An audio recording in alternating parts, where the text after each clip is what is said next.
31일 날 밤 10시에 모여서 송구영신 예배를 드렸는데 진짜 여태까지 사역했던 그때마다 선교지에서도 참 큰 감동이 있었는데 참 이번이 가장 행복한 시간이 아니었나 그런 생각이 들 정도로 무엇보다 열매가 예전에는 그냥 예수님을 영접한 사람이 생겼다. 선교지에서는 그런 이제 감동과 또 삶의 어느 정도의 변화를 감사하면서 감동받으면서 이렇게 보냈다면 참석하신 분 한 분 한 분이 구체적인 삶의 열매들을 이렇게 쭉 내놓고 말씀하시는 것들이 너무 따뜻하고 정말 이게 예수를 믿는 거지 축하하는 그런 시간들을 보냈던 것 같아요. 얼마나 감사했던지. 자, 21년 한 해 동안 우리가 받은 선물이 참 많습니다.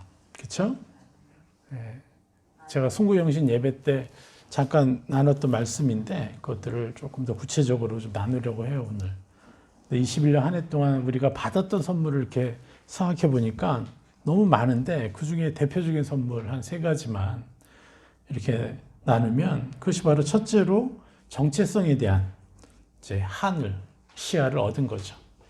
내 자신의 신분, 또 다른 사람들에 대한 신분, 나의 존귀함, 그들의 존귀함에 대한 신분과 정체성을 하늘 시야로 이제 얻게 된 한 해였다. 21년은. 그래서 내 자신과 타인들의 정체성을 하나님이 바라보시는 그대로 우리가 바라보려고 노력했던 시간이었던 것 같아요. 그렇죠? 전에는 판단하고 저 사람들은 왜 저럴까? 저 애는 왜 저럴까? 한 분은 자기 자녀들이 각자의 방향에서 들어가가지고 나오질 않는데요. 컴퓨터 게임 하느라고. 아이들은 거의 30이 다 돼가지고 왜 저렇게 사나?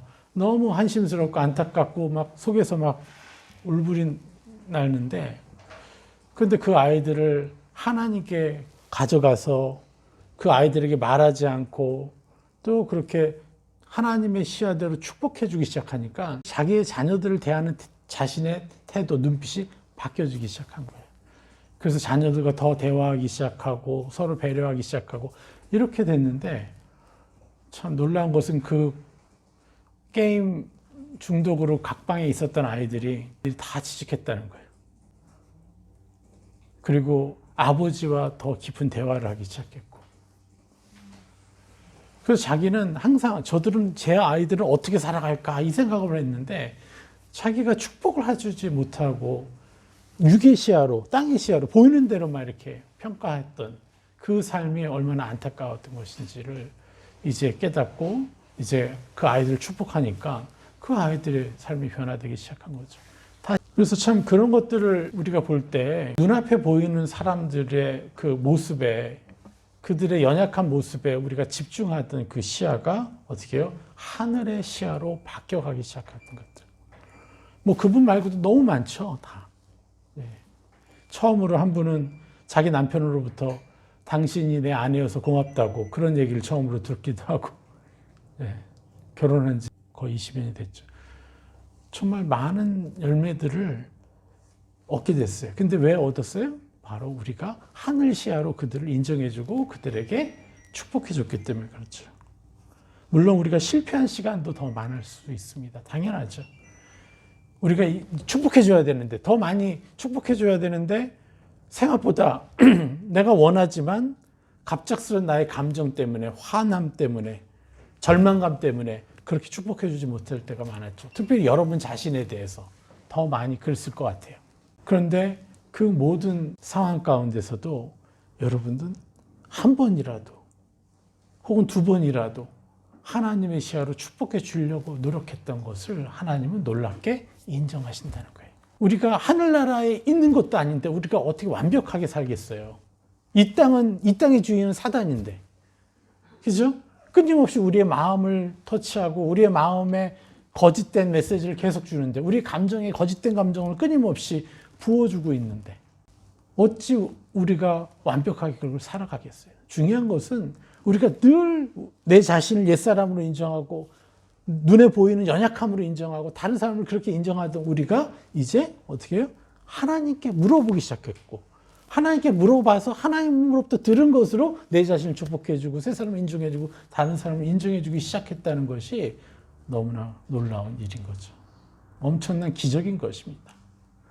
그래서 우리가 실패한 시간이 많았지만 우리는 어때요? 시도를 했다는 것 자체 너무 감사해야 되고 기뻐해야 된다는 것이죠. 영적인 세계는요, 시작이 반이다라는 말을 더 능가하는 원리를 가져요. 우리는 시작이 반이다. 시작했으니까 반은 한 거라고 하지만 영적인 세계는 시작했으면요, 거의 99%는 다 이루어진 거나 마찬가지예요. 우리가 새 사람을 인정하고 선포하기 시작한 그때 하늘은 그 사람을 새 사람으로 새 사람이라고 생명책에 기록해 놓으니까요. 우리가 선포하고 새 사람 입었는데 이 땅에서 우리가 변화되지 않았어도요, 우린 천국 가서는 그게 다 그렇게 변화된 자로 인정받을 것입니다.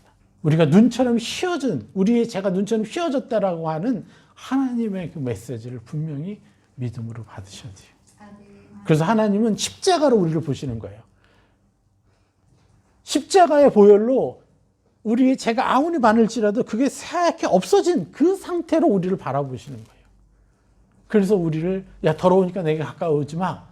이 더러운 것이 어떻게 가까이 오려고 이렇게 말씀하시지 않는다는 거예요. 여러분들이 점점 선포하다 보니까 무슨 일이 생겨요? 점점 믿음이 생기지 않아요? 내 아이들이 변화될 것, 내 이웃이 변화될 것에 대한 믿음이 생기고 그 감정이 느껴지지 않아요?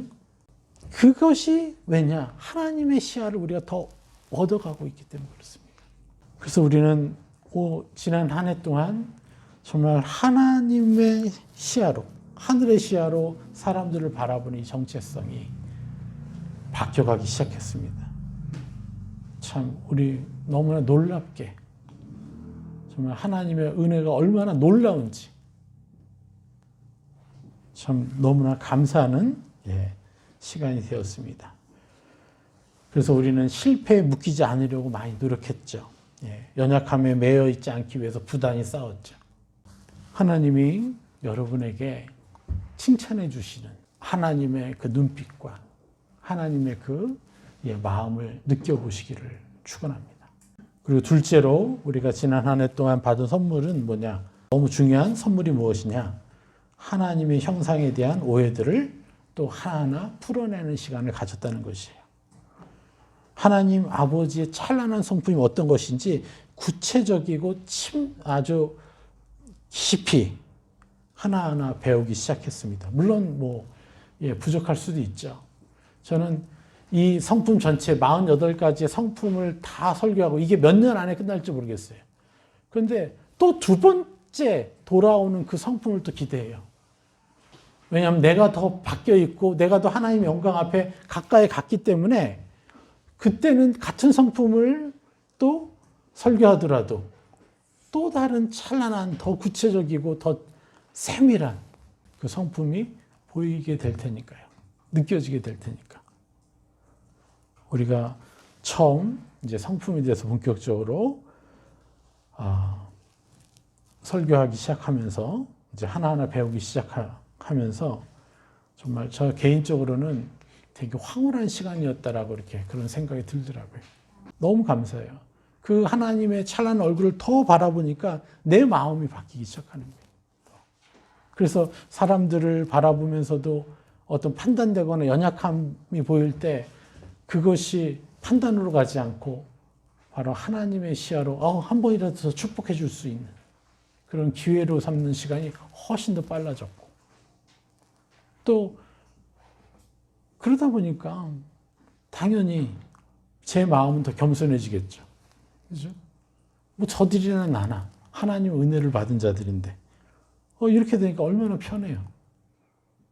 이렇게 겸손한 마음이 없다면 계속 누군가를 판단하면서 나도 어둠 가운데 보냈어야 됐잖아요. 물론 우리가 이것을 주로 훈련시켜 왔지만 시간들이 더 빨라지는 것을 경험하게 됐어요. 그러다 보니까 어때요? 하나님이 나의 진정한 아버지구나 라는 것이 더 느려지는 그런 이제 한 해를 보냈죠. 이제 앞으로 천국 갈 때까지 여러분이 더 많이 누리시게 될 거예요. 지난 한 해는 그냥 물꼬를 띄운 정도. 그 정도로 생각하세요. 빙산의 일각이에요. 이제 여러분들이 이 주영상 교회를 만나고 저를 만나서 계속 설교를 듣고 또 셀을 하면서 바뀌고 얻은 이 선물들이 아주 빙산의 일각이라고 여러분 여기십시오. 저보다 더 많은 것을 누리시게 될 겁니다. 또. 예, 저도 뭐 계속 기대가 되는데 앞으로. 저도 제가 어디만큼 변할지 너무 기대가 돼요. 그게 진짜 최고의 축복인 것 같아요. 그리고 셋째로 하나님과의 친밀한 사귐을 우리가 연습했어요. 드디어. 그래서 사람이 아니라 아버지 앞에서 이제 짜증도 내실 수 있게 됐죠, 여러분. 그전에는 사람에게 짜증내고 사람에게 푸념하고 사람에게 화를 내고 또 너무 상처 많으신 분은 그 사람한테 전화해가지고 막 욕을 하고 싶다고 막 했었는데, 근데 이제 그 사람이 아니라 하나님 앞에서 하나님께 가져가서 그렇게 하니까 어때요? 빛 안에서 조명을 받으니까 그들에 대한 궁휼함이 생기고 그들에 대한 믿음이 생기고, 하나님이 보여주신 그 시야대로 보이니까 어떻게 돼요? 더 많이 축복할 수 있게 되었잖아요. 그리고 더 구체적으로 어때요? 그들의 변화될 모습을 바라볼 수가 있게 됐잖아요. 얼마나 감사합니까? 그래서 정말 하나님의 시야로 우리가 축복해주는 시간들이 많았다는 거예요. 한번 생각해 보세요. 여러분 몇 번이나 축복해 줬을 것 같아요? 2021년도에 1000번 넘으신 분. 예. 예. 매일 함께 저랑 작성한 선포문만 읽어줘도, 예? 하루에 100번 이상 선포하신 분도 많아요. 저기 딱 드시잖아요. 1000번 딱 그러시니까 딱 드시잖아요. 1000번이 뭡니까? 제가 보면 10,000번도 하셨을 것 같아요. 그냥 지나가다가, 아니면 제가 함께 작성한 축복문이 아니라 여러분의 이웃들, 여러분의 가족들을 위한 축복문이 아니라 여러분이 지나가다가 또 운전하다가 스쳐 지나가다가 이렇게 만났던 사람들 하루에 몇 명이나 축복해 줬어요? 저희는 가정예배 드릴 때마다 최소한 우리 아이들이 최소 한두 번 이상은 축복해 주더라고요. 더 깨어있으면요, 더 상처받으면 1년에 그것만도 1000번을 넘게 우리가 축복해 줬을 겁니다. 우리가 하나님께 가지고 나아가서 우리의 아픈 마음을 하나님께 친밀하게 내어드리지 않았다면 우리가 어떻게 그 사람들을 축복하고 그 사람들의 필요를 볼 수가 있었겠습니까? 그래서 여러분들의 다스림이 더 풍성해졌을 것입니다. 맞죠? 또 그 결과 어떤 일이 벌어졌어요? 우리가 드리는 감사도 더 깊어졌을 거예요. 너무나 감사한 시간이었죠. 그런데 여러분, 하나님과의 그 친밀한 사귐으로의 그 관계의 변화는 여러분의 인생 가운데 어떤 의미가 되겠습니까? 여러분의 인생 가운데 하나님과의 친밀한 사귐이라는 것은 정말 우리의 인생 가운데, 특별히 모든 인간의 인생 가운데 가장 위대한 혁명이라고 제가 분명히 말씀드릴 수 있습니다. 나를 창조하신 그분과 친밀하게 사귀는 삶을 산다는 것은 인간에게 있어서는 가장 위대한 혁명이고 가장 위대한 기적이에요. 여러분 그렇게 안 느끼세요? 여러분 신앙생활을 수십 년 했는데 하나님과 사귀어봤어요? 사귀지 않았잖아요. 두렵게 살았잖아요. 내가 잘못하면 하나님 축복 안 하실까 봐. 제가 선교사로 나갔는데도 이렇게 하면 하나님 축복 안 주실 것 같아. 이렇게 결정해야 되나 저렇게 결정해야 되나. 제가 6개월을 한 가지 결정을 놓고 이러지도 못하고 저러지도 못했어요.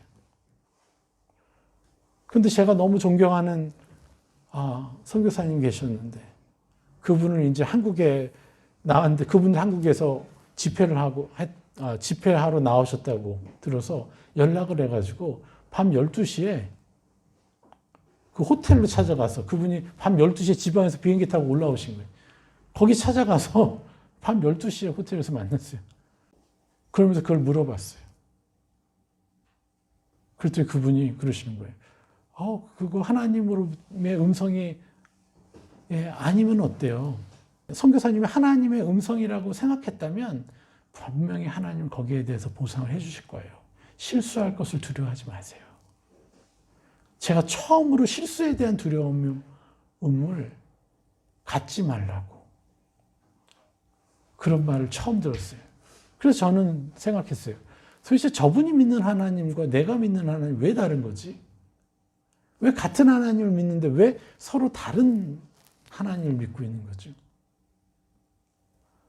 그때부터 알게 됐어요. 우리는 모두가 다른 하나님을 믿고 있다는 거예요. 그러니까 내가 하나님의 성품에 더 가까이 간 만큼 다른 거예요. 다 각자가. 각자가 하나님의 영광 앞에 얼마나 가까이 갔느냐에 따라서 각자 하나님이 다른 거예요.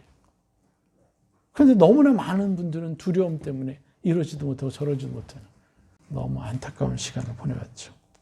그래서 하나님과의 이 친밀한 사귐의 관계를 갖는다는 것은요, 세상 사람들에게는 더더욱 그렇지만 우리 그리스도인들에게는 너무나 당연한 것이지만 당연하지 못했기 때문에 그건 혁명인 것이에요.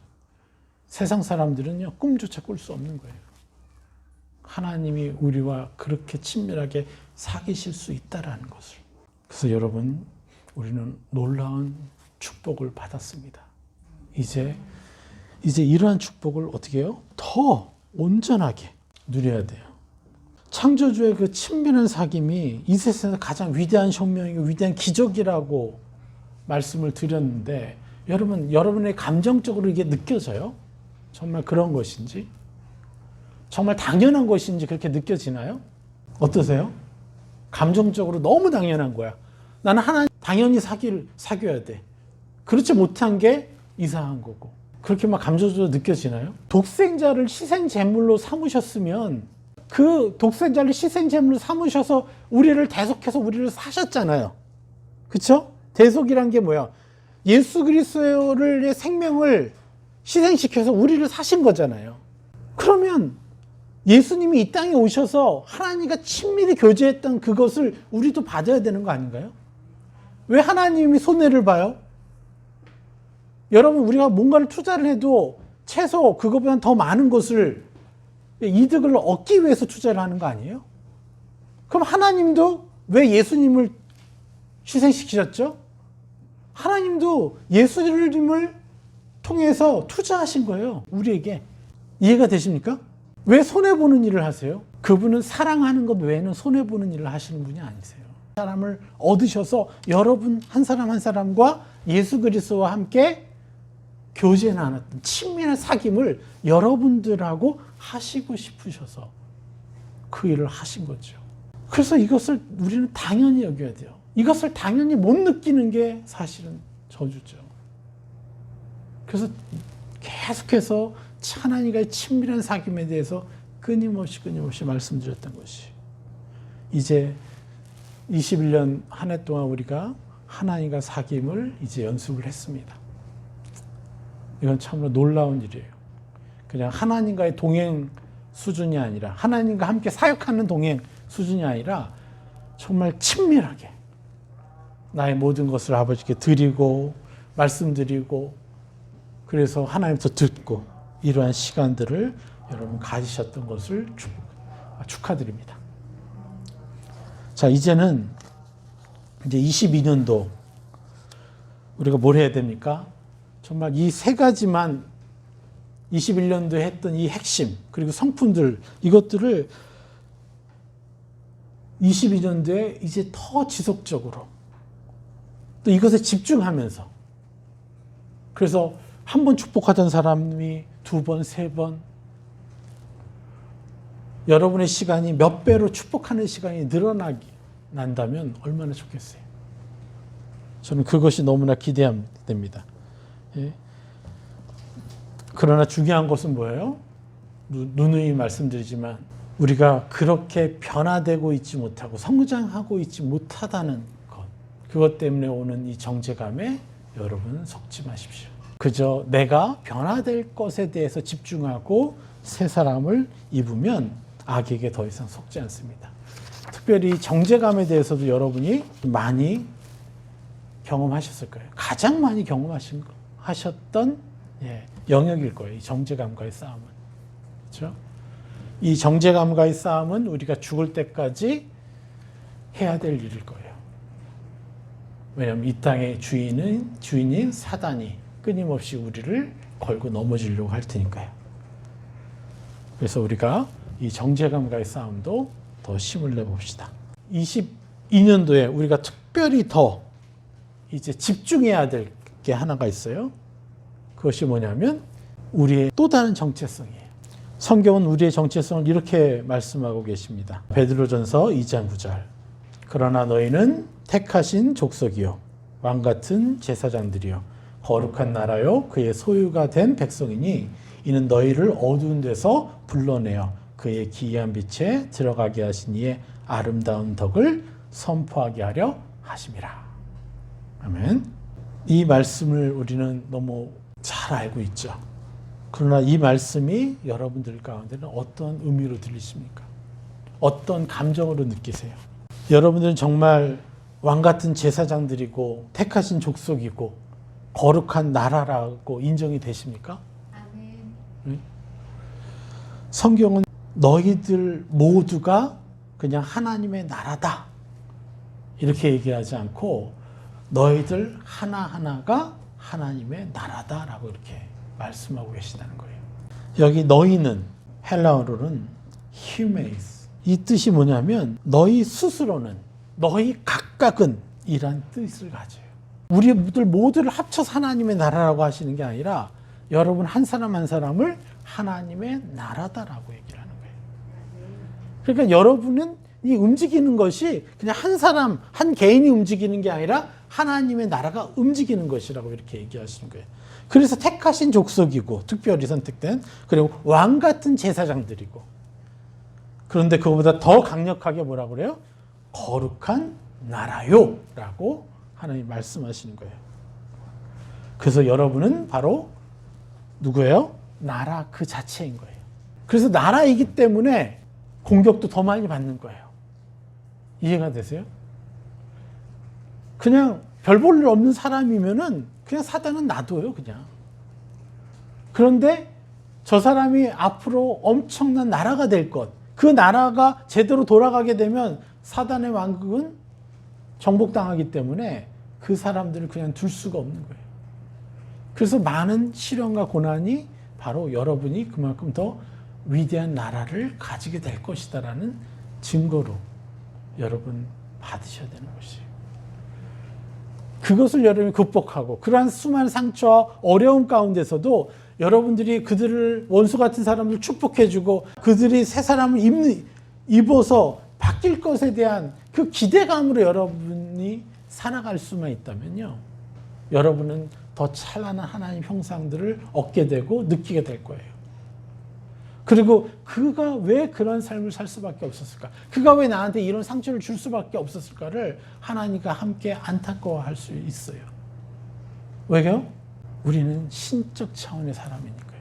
창조주가 우리를 신으로 창조를 하셨는데, 하나님의 말씀을 받은 자로 그렇게 창조를 하셨는데 우리가 불가능한 게 뭐가 있겠습니까? 그래서 우리에게 온 수많은 상처, 이 땅에서 우리가 받은 상처로 하나님이 마음 아파하시지만 하나님 우리에게 그만큼 부어줄 놀라운 축복이 너무나 찬란해서 나중에 그 찬란한 그 영광 앞에 그 상처는 보이지도 않을 정도로, 우리가 여태까지 인생을 살아오면서 여러분 말 못할 상처들 많죠? 그런데 왜 그런 상처를 주셨겠어요? 그런데 그 상처들을 하나하나를 주신 하나님은 무엇을 생각하시겠어요? 그래, 그 상처를 완전하게 잊어버릴 만큼의 놀라운 축복을 너에게 주겠다라는, 이게 하나님다움인 것이죠. 그래서 우리는 거룩한 나라인 것을 인정하고, 그렇습니다, 내가 부족하고 연약하지만 내가 여전히 나의 옛사람에게 집중하는 시간, 실패된 시간일지라도 하나님, 나는 거룩한 아버지의 나라입니다.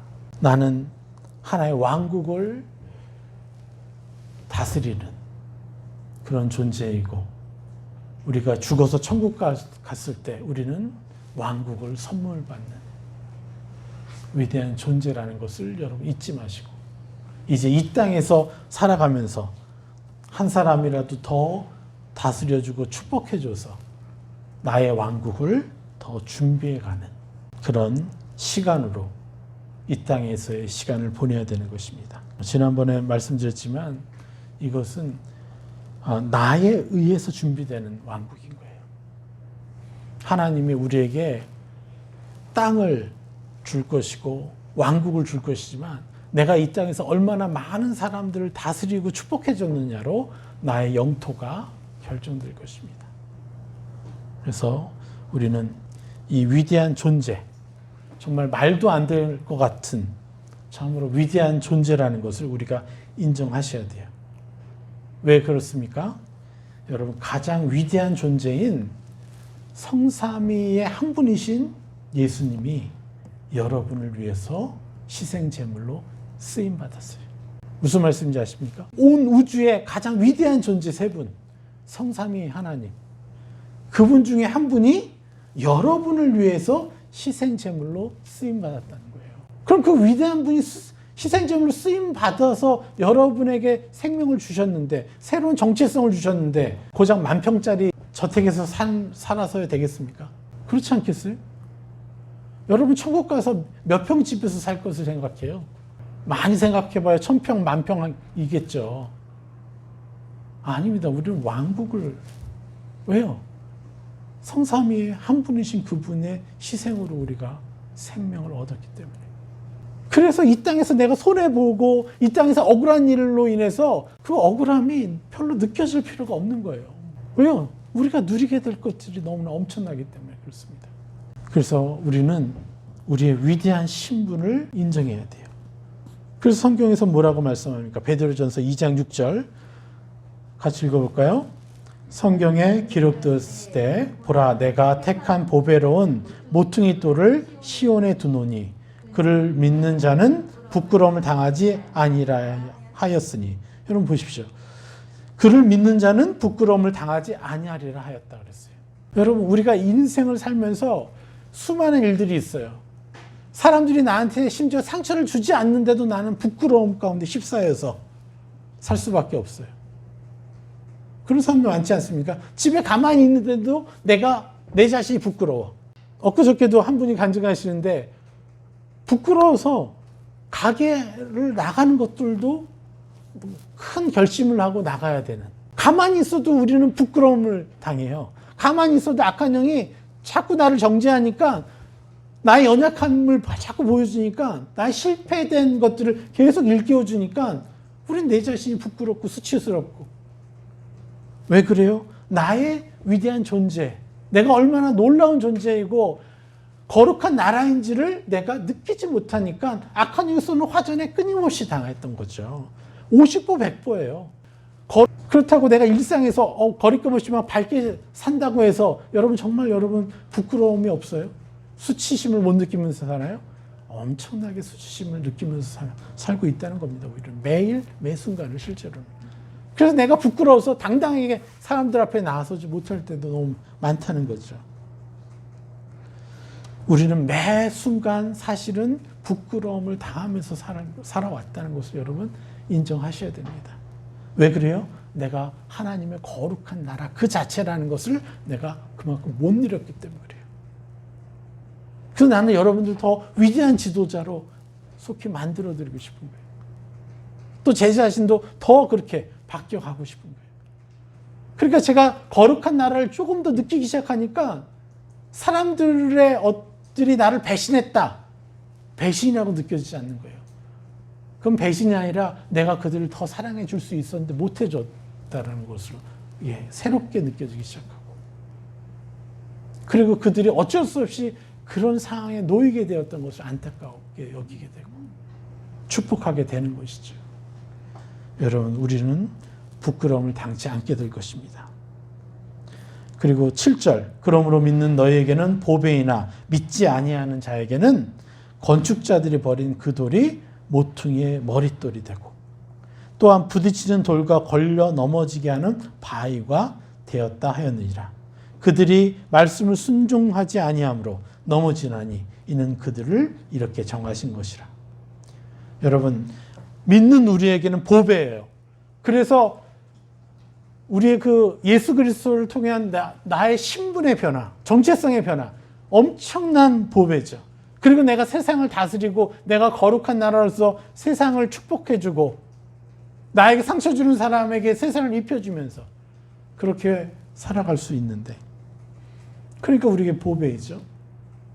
그리고 부끄러움을 당할 필요가 없게 되죠. 그런데 믿지 아니하는 자에게는 예수 그리스도의 그 위대한 이름을 그 권세와 능력을 믿지 아니하면 어떻게 돼요?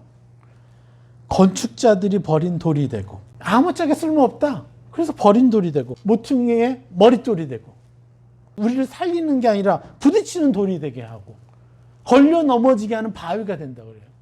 예수 그리스도의 그 위대한 이름이 오히려 뭐가 돼요? 부딪히고 걸려 넘어지게 하는 돌과 바위가 된다는 거예요. 여러분 우리 자신을 깊이 바라봐야 돼요. 여러분 왜 우리가 부끄럽게 살았고 왜 우리가 연약하게 살았죠? 예수 그리스도의 이름의 권세를 믿기보다는 여러분의 상태를 믿었잖아요. 여러분의 상황을 믿었잖아요. 그래서 오히려 예수 그리스도의 이름이 나를 넘어뜨려요.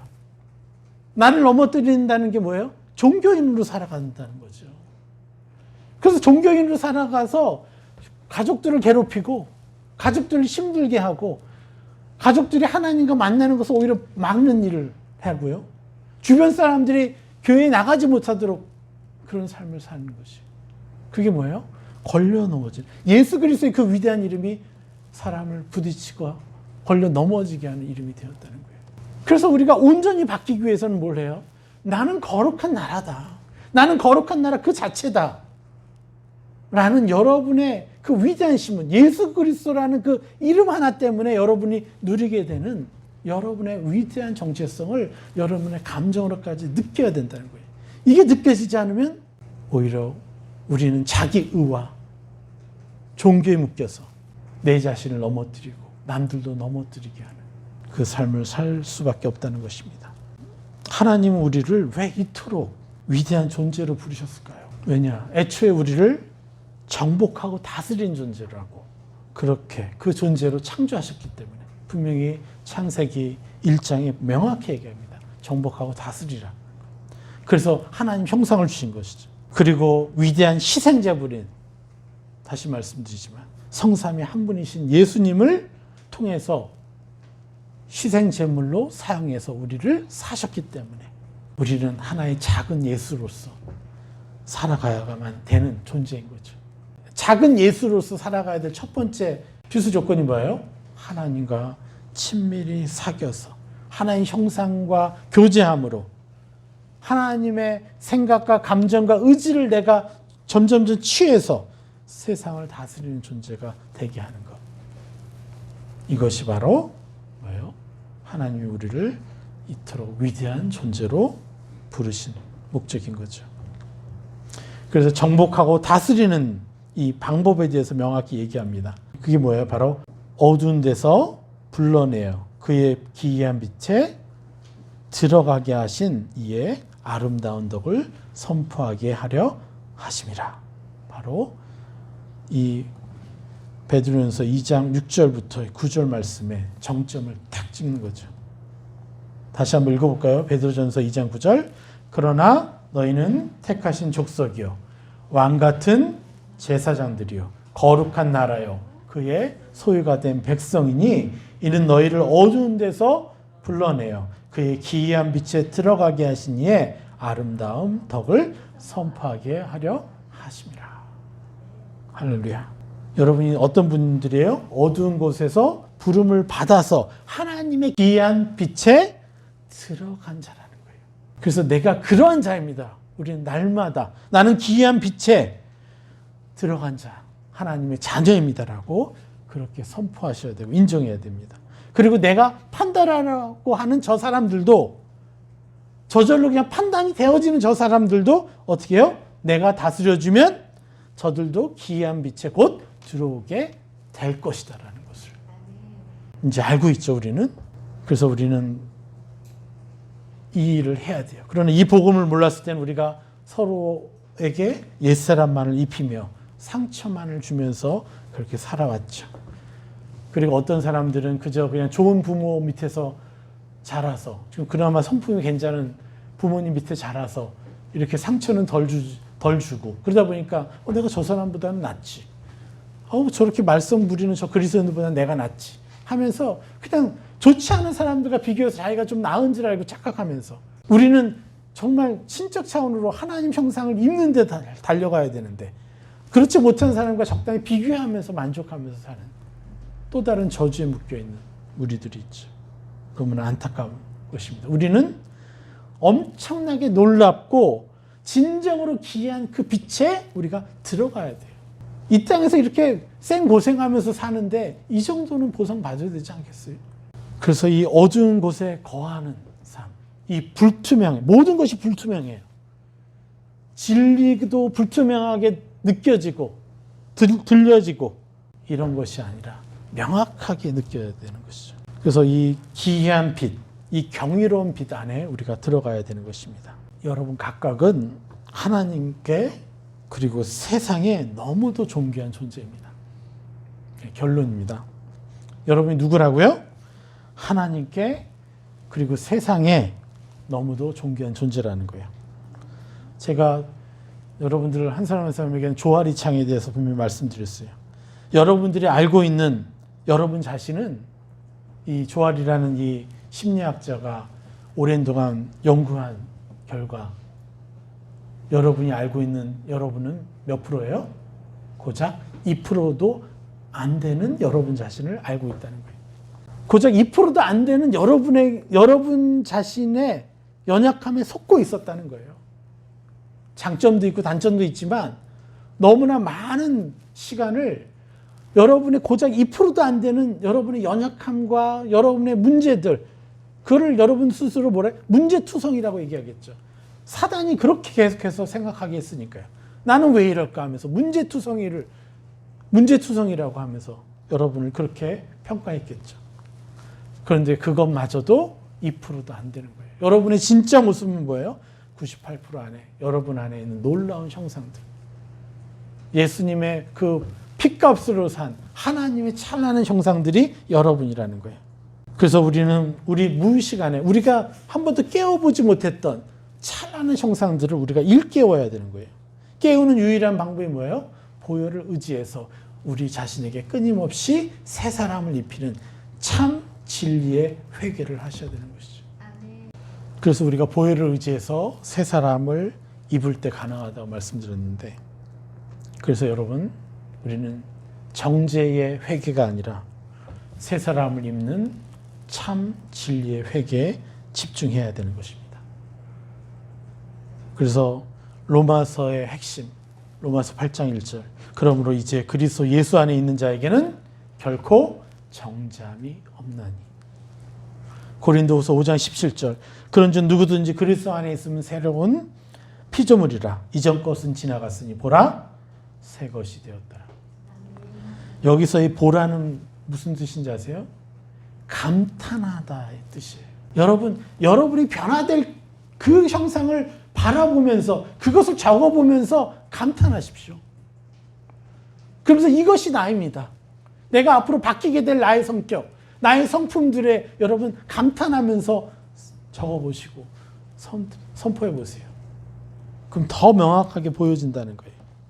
여러분, 하나님이 여러분에게는 얼마나 위대한 존재입니까? 위대한 분입니까? 여러분이 그 위대함을 느낀 만큼 우리 자신에게 그러한 그 수준만큼 새 사람을 입혀줄 수 있습니다. 여러분이 하나님을 위대하게 인정해 드린 만큼 여러분 그만큼 더 찬란한 새 사람을 입을 수 있게 되는 거예요. 여러분 스스로를 위대한 거룩한 나라라고 여러분이 인정해주고 나는 그러한 사람입니다 라고 인정해주고 새 사람을 입은 만큼 여러분은 하나님을 그만큼 최고로 경외하는 삶을 살게 되는 것입니다. 그래서 이제 2022년도에 이제 우리는 그냥 하나의 초라한 사람이 하나님의 은혜를 받은 사람 정도가 아니라 놀라운 축복을 받는 그 정도로 만족하지 마시고 이제 내가 움직이는 것이 하나의 왕국이 움직이는 것처럼 그렇게 인정하시면서 여러분 하나님의 꿈을 꾸십시오. 하나님이 꾸시는 수준만큼 여러분 꾸십시오. 인정하십시오. 그래서 그럴 때 우리는 좀 더 적극적으로 더 많이 더 민감하게 하나님과 친밀한 사귐에 들어가게 될 것입니다. 왜냐? 내 눈앞에 보이는 상황에 덜 속기 때문에. 여러분 자신을 존귀 여기십시오. 예, 오늘 말씀 여기까지 전하도록 하겠습니다.